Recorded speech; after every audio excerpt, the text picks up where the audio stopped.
मालाड पूर्व येथील छत्रपती शिवाजी महाराज चौकात छत्रपती शिवाजी महाराजांचा अवमान झाल्याचा आरोप करण्यात आलाय। जैन समाजाच्या कार्यक्रमासाठी लावण्यात आलेल्या बॅनर आणि झेंड्यांपैकी एक झेंडा थेट महाराजांच्या जिरेटोपावर लावलेल्या शिवप्रेमींमध्ये तीव्र संताप उसळलाय। घटनेची माहिती मिळताच मनसेने विभागाध्यक्ष महेश फरकासे आणि पदाधिकाऱ्यांनी घटनास्थळी धाव घेत आयोजकांना जाब विचारला। त्यानंतर आयोजकांनी छत्रपती शिवाजी महाराजांची माफी मागत वादग्रस्त झेंडा आणि बॅनर तात्काळ हटवलाय। दरम्यान या प्रकरणी दिंडोशी पोलीस ठाण्याचे वरिष्ठ पोलीस निरीक्षक महेंद्र शिंदे यांची भेट घेऊन संबंधितांवर कायदेशीर कारवाईची मागणी करण्यात आली आहे। जय भवानी जय शिवाजी जय भवानी जय शिवाजी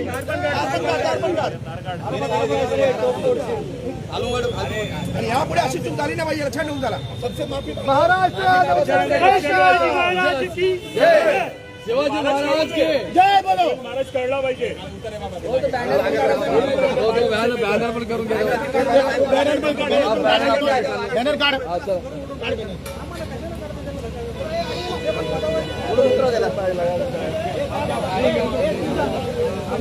याला मत करे मदत करतील कोणी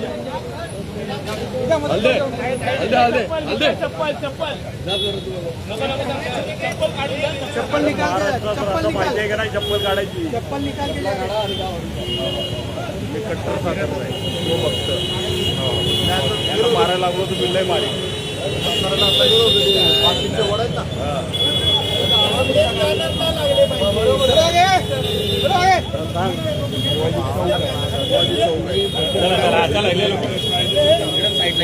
आपल्या गाडीकडे गेर तिकडे घे साईडला ठीक आहे सरळ कर तिकडे जाऊ दे तिकडे डायरेक्ट जाऊ दे साईडला जाऊ दे डायरेक्ट हे उभं कर तिकडे अरे